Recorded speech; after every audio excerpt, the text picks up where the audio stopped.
Hello everyone, आज हम इस वीडियो में पढ़ने वाले हैं क्लास 11 की जो आपकी बायोलॉजी की बुक से चैप्टर नंबर 7 स्ट्रक्चर ऑर्गेनाइजेशन इन एनिमल्स की हम समरी डिस्कस करेंगे। प्रीवियस वीडियोस तक हमने जो चैप्टर को अच्छी तरह से कंप्लीट कर लिया था लाइन बाय लाइन। अगर आपको उसमें से कोई वीडियो देखनी है तो आप मेरे चैनल में जाके देख सकते हैं। तो हमने जो इस पूरे चैप्टर में अच्छी तरह से पढ़ा, हमने एनिमल टिश्यूज़ के बारे में पढ़ा, टिश्यूज़ के बारे में पढ़ा, अलग टिश्यूज़ होते हैं एपिथेलियल, कनेक्टिव, मस्कुलर, न्यूरल। फिर उसके बाद हमने जो कॉकरोच के बारे में पढ़ा, ये चीज़ें हमने जो है पढ़ी चैप्टर में। एक तरह से समराइज करते हैं पूरे चैप्टर को, जो समरी के थ्रू हम सबसे पहले इसको समराइज करते हैं। सबसे पहले हमने जो है टिश्यू के बारे में पढ़ा, टिश्यू क्या होता है, वो मल्टी जो है डिवीजन ऑफ लेबर शो करता है, सारे पॉइंट्स हमने पढ़े थे।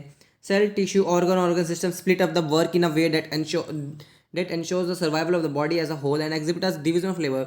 ये सारे जो भी सेल, टिश्यू, ऑर्गन सिस्टम सारे अपना काम बांट लेते हैं, लेकिन करते तो कोऑर्डिनेटेड वे में अपने जो है साथ में जो है मिलकर सारे, बट अलग अलग फंक्शन अपने बांट लेते हैं। इस वजह से जो टिश्यू क्या शो करता है, मल्टी डिवीजन ऑफ लेबर जो है शो करता है, इस तरह से अपना काम बांट लेता है। टिश्यू क्या है? Tissue is a group defines the group of cells along with intercellular substance performing one or more function in the body. Tissue क्या है? ग्रुप ऑफ सेल्स, कई सारे सेल मिलकर जो है टिश्यू बनाते हैं। इंटरसेलुलर सब्सटेंस जो भी एक टिश्यू हो गया, ये टिश्यू हो गया, इसके बीच का जो भी इंटरसेलुलर सब्सटेंस है, फिर मैट्रिक्स कह सकते हैं हम, वो है, इसको इंटरसेलुलर सब्सटेंस होगा इसके बीच में, हर एक टिश्यू के बीच में, जो कि क्या करेगा, एक या फिर उससे ज़्यादा फंक्शन जो है बॉडी में परफॉर्म करेगा, उसे हम टिश्यू कहेंगे। इसमें क्या क्या होते हैं? एपिथेलियल, कनेक्टिव, जो अलग अलग टाइप के होते हैं, epithelial, connective, muscular, neural. Epithelia are sheet like tissue lining the body surface and its cavity duct and tubes। Epithelial tissue क्या करता है, जो बिल्कुल पतला होता है, शीट की तरह बिल्कुल ऐसे पतला सा बिल्कुल होता है, ये जो है एपिथेलियल टिश्यू, जो है एपिथेलियल टिश्यू, जो कि पूरी बॉडी को जो है अंदर से और बाहर से जो है लाइन करता है। मान लीजिए कोई जो है बॉडी हो गई, तो उसको जो है इस तरह से अंदर से भी इस तरह से लाइन करेगा और इस तरह से बाहर से भी इस तरह से लाइन करेगा, दोनों तरह से। जैसे ह्यूमन बॉडी हो गई, स्किन हो गई, उसको अंदर से भी करेगा, बाहर से भी करेगा। तो ये जो इस तरह से प्रोटेक्शन का जो काम करती है एपिथेलियल टिश्यू, उसकी कैविटीज़ हो गई, डक्ट्स हो गई, इन चीज़ों को जो है ये कवर करेगा। Epithelia have one free surface facing a body, fluid or outside the environment. Their cells are structurally and functionally connected as a junctions। इसका मतलब मैंने आपको अभी यही बताया कि जो इस तरह से अंदर भी कवर करेगा, बाहर भी कवर करेगा। ये इसका मतलब क्या हो गया, एक सरफेस होगा जो कि बॉडी को जो है फ्लूइड की तरफ, मतलब जो है अंदर, जो सेल के अंदर, मतलब सेल नहीं, बॉडी के अंदर करेगा तो उस तरफ फ्लूइड होगा, बाहर करेगा या फिर उसको एनवायरनमेंट में होगा, जैसे स्किन हो गई, उसके बाहर करेगा, कवर बाहर तो करता ही है, तो वो एनवायरनमेंट हो गया। अगर मान लीजिए इस स्किन हो गई, इसके अंदर करेगा तो अंदर फ्लूइड होगा, मैट्रिक्स होगा हर एक जगह, तो जो है फ्लूइड होगा हर एक जगह, तो अंदर से करेगा तो फ्लूइड होगा उसे। तो इस लाइन का मतलब ये है, ये चैप्टर में जो है लिखी हुई थी ये लाइन। तो ये जो है हर एक जो स्ट्रक्चरली और फंक्शनली जो है आपस में जंक्शन से जुड़े रहते हैं। हमने पढ़े थे, अलग अलग जंक्शंस पढ़े थे, tight junctions, adhering junctions, gap junctions पढ़े थे। टाइट जंक्शंस में हमने जो है पढ़ा, टाइट जंक्शन में क्या पढ़ा था, हमने पढ़ा था कि वो सब्सटेंसेस की लीकेज को रोकता है। एडरिंग जंक्शन में आपस में सीमेंटिंग करके रखता है, उन्हें जो है पकड़ के रखता है बिल्कुल अच्छी तरह से, नेबरिंग सेल्स को, जो भी एक सेल हो गया, ये सेल हो गया, इनको बीच में से जो है सीमेंटिंग होती है, जिसकी तरह से अच्छी तरह से इसको पकड़ के रखा है एक सेल दूसरा सेल को। गैप जंक्शन में होता है, क्या होता है कि एक तरह से कम्युनिकेट कर सकते हैं आपस में। मान लीजिए सेल हो गया, इसके बीच में जो है इस तरह से जो आपस में कम्युनिकेट करते हैं, यहाँ से जो है लार्ज मॉलिक्यूल्स का भी, बिग मॉलिक्यूल्स का भी, स्मॉल मॉलिक्यूल्स का भी आयंस का ट्रांसफर हो जाता है। तो ये सारी चीज़ें हमने पढ़ी थी। फिर उसके बाद हमने अलग अलग टाइप के कनेक्टिव टिश्यू पढ़े। इस तरह से एपिथेलियल टिश्यू हमने पढ़े थे, जिसमें हमने सिंपल क्यूबॉइडल पढ़ा, सिंपल में भी स्क्वैमस हो गया, डिफ्यूजन का फंक्शन हो गया। क्यूबॉइडल पढ़ा, जो कि इसका मेन फंक्शन क्या था, सिक्रीशन और एब्जॉर्प्शन था, ये पढ़ा था। फिर उसके बाद कॉलमनार हो गया, ये सब चीज़ें हमने पढ़ी। इनके एग्जाम्पल्स पढ़े जो कि काफ़ी इंपॉर्टेंट है। एक क्यूबॉइडल, एपिथेलियम, कंपाउंड, उसके बाद कंपाउंड एपिथेलियम, ये सब पढ़े।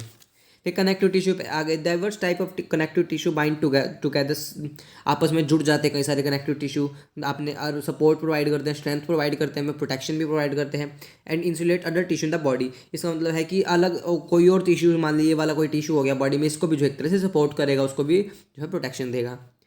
Soft connective tissue consists of protein, fibers as well as the variety of cells arranged in a ground substance।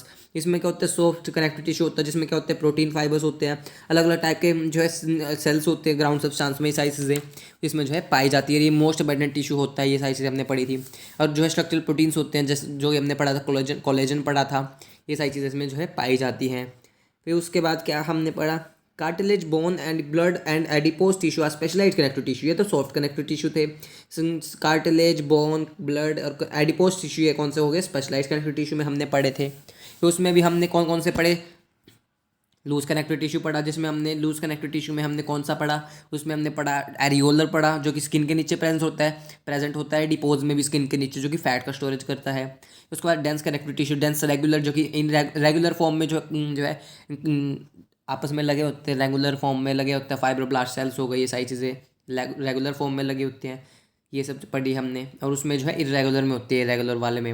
और टेंडन्स लिगामेंट, टेंडन जो है मसल टू बोन कनेक्ट करता है, ligament bone to bone connect करता है। फिर उसके बाद हमने क्या पढ़ा, उसके बाद हमने जो है पढ़ा कार्टिलेज पढ़ा, बोन पढ़ा, ब्लड पढ़ा। ब्लड के बारे में आगे चैप्टर नंबर 18 में भी पढ़ना है। Cartilage and bone are both structural materials, ये दोनों जो स्ट्रक्चरल मटेरियल्स होते हैं, स्ट्रक्चर प्रोवाइड करते हैं हमारी बॉडी को। Blood is a fluid tissue with transport function, transportation का काम करता है, ऑक्सीजन कार्बन डाइऑक्साइड का ट्रांसपोर्टेशन का काम करता है। Adipose tissues are reservoir of stored energy, ये क्या करता है, एनर्जी को स्टोर करता है। एक इंपॉर्टेंट पॉइंट है, ये एनसीईआरटी की लाइन में कहीं भी लिखा नहीं हुआ था, बट ये समरी में लिखा हुआ है कि क्या करता है एडिपोज टिश्यू जो है कि इसके लिए जो मेन इसमें क्या होता है, एनर्जी को स्टोर करके रखता है। एडिपोज टिश्यू जो है एनर्जी को स्टोर करके रखता है। एडिपोज टिश्यू मतलब क्या हो गया, फैट को जो है स्टोर कर लेता है और एनर्जी को स्टोर करता है। तो ये एनसीईआरटी में लिखी हुई थी, फैट को स्टोर करता है, यहाँ पे एनर्जी को। Muscle tissue which can contract shorten, जो कि कॉन्ट्रैक्ट होता है तो वो छोटा हो जाता है in response to the stimulation, जो भी स्टिमुलेशन उसे मिल रहा है आउटर एनवायरमेंट से, तो उसे रिस्पॉन्ड करने के लिए वो छोटा हो जाता है। फिर help in the movement of the body and specific body parts, उनमें जो है मूवमेंट होती है, उस मूवमेंट में हेल्प करता है। Skeletal muscles is the muscle tissue that attach to bones, skeletal muscle होता है वो मस्कुलर टिश्यू होता है जो कि बोन्स से अटैच कर जो है होता है। टेंडन लिगामेंट हमने पढ़े। स्मूथ टेंडन लिगामेंट तो हमने जो कनेक्टिव में पढ़े थे। Smooth muscle is a component of internal organs. Cardiac muscle made up of the makes up the contractile walls of the heart, heart में सिर्फ प्रेजेंट होती हैं cardiac muscles. Connective tissue cover all three types of the connective tissue cover all three types of tissues, हर एक जो इनमें जो connective tissue हर एक कनेक्टिव टिश्यू में जो हर एक में पाया जाता है, हर एक भी टिश्यूज़ में, तीनों टिश्यूज़ में जो कनेक्टिव टिश्यू पाया जाता है, जो आपका न्यूरल हो गया, जो मस्कुलर हो गया, एपिथेलियल हो गया। इनमें nervous tissue exerts greatest control over the response of the body. Neurons are the basic units of nervous tissue, ये हमने पढ़ा, जिसमें न्यूरोग्लिया होते हैं जो कि more than 1/2 of the volume जो है न्यूरल टिश्यू में जो है पाए जाते हैं। ये सारी चीज़ें हमने पढ़ी, सो आई आपको क्लियर हुआ होगा। तो उसके बाद इसमें तो अर्थवॉर्म दिया, बट हमने अर्थवॉर्म तो नहीं पढ़ना है, ना ही हमें फ्रॉग पढ़ना है, तो इसमें बीच में दिया हुआ है कॉकरोच। कॉकरोच के बारे में वन शॉट देखते हैं। फिर उसके बाद हमने पढ़ा था कॉकरोच। कॉकरोच में सबसे पहले हमने मॉर्फोलॉजी पढ़ी, मॉर्फोलॉजी में सारी चीज़ें हमने पढ़ी। हेड थोरैक्स एब्डोमेन में जो है रीजन में डिवाइडेड होता है, हेड थोरैक्स एब्डोमेन में वाले रीजन में जो है कौन डिवाइडेड होता है, आपका कॉकरोच का जो है बॉडी जो है डिवाइड होती है हेड में, थोरैक्स में, एब्डोमेन में। फिर उसके बाद हमने कुछ जो है नॉर्मल से हमने बातें की थी।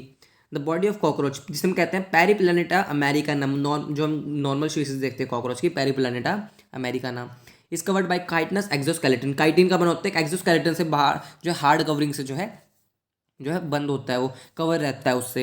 एक्सोस्केलेटन में हमने पढ़ा था उसके पास हार्ड जो काफ़ी हार्ड जो है, एक्सोस्केलेटन कैसे हार्ड होता है, उसके पास जो है हार्ड होता है और उसके पास जो है प्लेट्स होती हैं, जिन कैसे हैं स्क्लेराइड्स कहते हैं। अगर डॉर्सली, ये ऊपर वाला हिस्सा डॉर्सल होता है टर्गाइड से, और लेटरल की बात लेटरल हो गया, और नीचे वेंट्रल की बात करें हम, वेंट्रल की बात करें तो हमारे पास क्या होता है, वेंट्रली स्टर्नाइट्स होते हैं, लेटरली हमारे पास प्लूरा होती है, ये सब हमने पढ़ा था।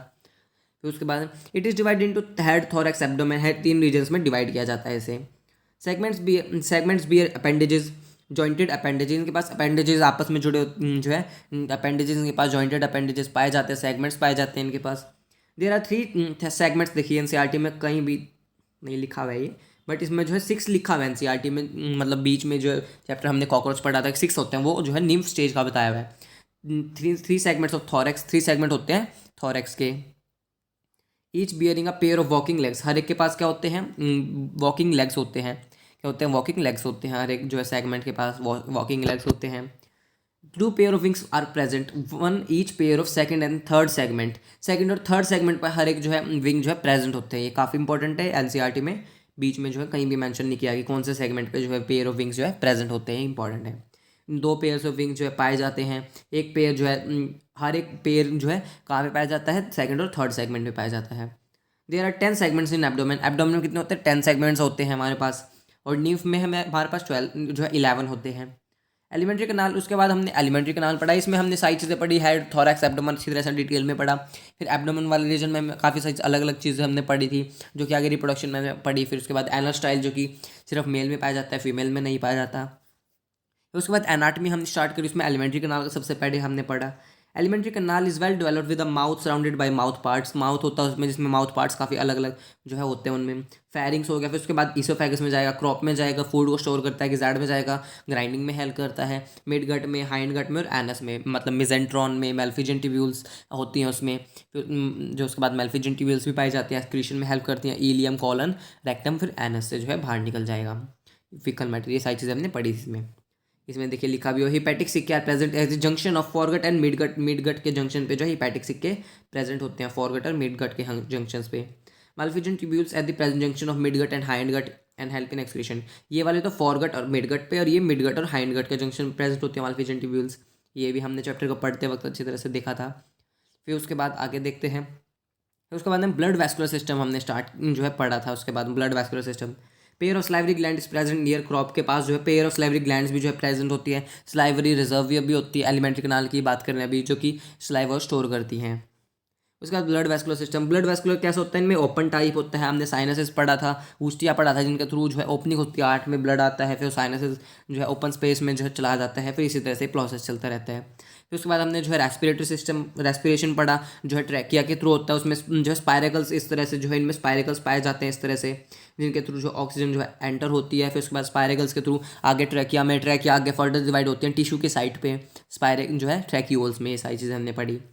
फिर उसके बाद हमने पढ़ा कौन सा system, nervous system, next nervous नहीं, एक्सक्रीटरी सिस्टम इसमें है नहीं। देखिए respiration take place by network trachea, trachea open outside with spiracles के थ्रू जो है ओपन होती है, ट्रैकिया आगे फर्दर डिवाइड होती है ट्रैक्यूल्स में। हमने एक्सक्रीटरी सिस्टम पढ़ा था, इसमें नहीं है बट बताता हूँ कि हमने एक्सक्रीटरी सिस्टम पढ़ा था, माल्फिजन ट्यूब्यूल्स के थ्रू होता है। इसमें हमने पढ़ा था ग्लैंडुलर सेल्स होते हैं जो कि क्या करती हैं, यूरिक एसिड को जो है जो क्या सिक्रीट करती है, और क्या कर उसके बाद हमने सिलेटेड सेल्स भी पढ़े जो कि पुश करती है वेस्ट को, इलियम में पुश करती है। फिर उसके बाद हमने क्या किया था, उसके बाद हमने जो है हाइंड गट में जो है सारी चीज़ें जो है होती है, जो कहाँ से बाहर निकलता है, एक्सक्रीटरी प्रोडक्ट आपके हाइंड गट से बाहर निकलते हैं। ये क्या होते हैं, यूरिकोटैलिक होते हैं, यूरिक एसिड रिलीज करते हैं, इसलिए यूरिकोटैलिक। नेफ्रोसाइट्स होते हैं इनके पास, उसके अलावा माल्फिजन ट्यूब्यूल्स के अलावा फैट बॉडी और यूरिकोस ग्लैंड। और यूरिकोस ग्लैंड का एक मेन फीचर मैंने आपको बताया था, सिर्फ मेल्स में पाया जाता है, फीमेल्स में नहीं। ऐसे ही एनल स्टाइल भी मेल में पाया जाता है, फीमेल में नहीं। फिर उसके बाद नर्वस सिस्टम पढ़ा हमने, nervous system is represented by the segmentally arranged ganglia होते हैं इसमें गैंग्लिया पाए जाते हैं। नर्वस सिस्टम में हमारे पास गैंग्लिया पाए जाते हैं। गैंग्लिया हमने पढ़ा था, मतलब कई सारी सेल बॉडी मिलकर गैंग्लिया बनाती है, पढ़ा था हमने। इसमें क्या होता है, ब्रेन रीजन में बिल्कुल थोड़ा सा जो है एक तरह से पोर्शन पाया जाता है इनका ब्रेन का, यहाँ पे अपर बॉडी में इस तरह से, यहाँ पे सुपरा इसोफेजियल और बाकी वाले में जो है सब इसोफेजियल गैंग्लियन। इसलिए अगर सर काट देंगे इनका जो है कॉकरोच का, तो भी 1 हफ्ते तक जिंदा रह सकता है कॉकरोच। ये हमने पढ़ा। Nervous system is represented by this segmentally arrange ganglia होते हैं, एंड वेंट्रली नर्व कॉर्ड होती है इनमें। अ पेयर ऑफ टेस्टिस, अब रिप्रोडक्टिव सिस्टम फिर हमने पढ़ा था, मेल फीमेल अच्छी तरह से पढ़ा। जो टेस्टिस होती है जो कि 4 से 6 सेगमेंट एब्डोमिनल सेगमेंट में प्रेजेंट होती है। Pair of testis present in the 4 to 6 segment दिखा हुआ है, एंड ओवरीज 2 से 6 सेगमेंट तक प्रेजेंट होती है। उसमें जो है उसमें क्या होती है, उसमें आपके जो आपका वेंट्रल फैलोमियर, जो आपका फैलोमियर होता है, वेंट्रल फैलोमियर होता है, वो क्या करता है, आउटर लेयर सिक्रीट करता है स्पर्मेटोफोर्स के लिए। और जो लॉन्ग ट्यूब्यूल्स होती है, यूट्रिकुलर मेजर वो क्या करता है, सिक्रीशन रिलीज करता है, काफ़ी स्टिकी होता है, जो कि स्पर्म को आपस में चिपका देता है। उसे ही हम कहेंगे स्पर्मेटोफोर को रहेंगे। स्मॉल ट्यूब्यूल्स पढ़ा था हमने, यूट्रिकुलर ब्रेवियोर जो कि न्यूट्रिशन प्रोवाइड करता है। हमने काफ़ी सारे अलग अलग स्ट्रक्चर्स पढ़े थे, एनल सर्कस पढ़ा, स्यूडोपेनिस, लेफ्ट फेलोमियर, राइट फेलोमियर और टिटिलेटर, ये सारे हमने पढ़े थे। फिर फीमेल में हमने पढ़े तो ओवरी, ओविडक्ट, कॉमन जो है ओविडक्ट जिसे वजाइना कहते हैं, ये सारी चीज़ें। फर्टिलाइजेशन इंटरनल होती है इनमें। फीमेल प्रोड्यूसेस 9 से 10 ऊथी का प्रोड्यूस करती है, और उनकी जो है 13 टाइम्स जो है शेडिंग भी होती है, जिसे हम कहते हैं मॉल्टिंग। शेडिंग होती है एक्सोस्केलेटन की। बियरिंग डेवलपिंग एम्ब्रियोज उनके पास होते हैं। आफ्टर रप्चरिंग और single ootheca 16 young ones called nymphs come out. उसके बाद जो है 16 जो है यंग वंस जो है निकलते हैं, जिसे हम कहते हैं निम्फ कहते हैं। उससे जो है 16 यंग वंस जो है निकलते हैं। तो ये नंबर भी जो है काफ़ी इंपॉर्टेंट है। एनसीईआरटी में वैसे चैप्टर में हम पढ़ेंगे कॉकरोच में, तो उसमें 14 to 16 लिखा हुआ है, बट इसमें आएगा, इसमें यहाँ पे 16 लिखा हुआ है। तो आई आपको क्लियर हुआ होगा। तो हमने काफ़ी कुछ पॉइंट 3 to 4 पॉइंट्स हमने अलग भी पढ़े जो एनसीईआरटी में बीच में मेंशन नहीं है। सो आई होप आपको समझ आ गया होगा। नेक्स्ट वीडियो में इसके क्वेश्चंस भी डिस्कस कर लेंगे, फिर हमारा चैप्टर हो जाएगा। तो उसके बाद हम नेक्स्ट चैप्टर स्टार्ट करेंगे। सो आई होप आपको क्लियर हुआ होगा, हमने समरी डिस्कस करी। अगर आपको वीडियो अच्छी लगी हो, वीडियो को लाइक कीजिएगा, मेरे चैनल को सब्सक्राइब भी कीजिएगा और मुझे कमेंट करके बताइएगा आपको वीडियो कैसी लगी। थैंक यू, मिलते हैं नेक्स्ट वीडियो में।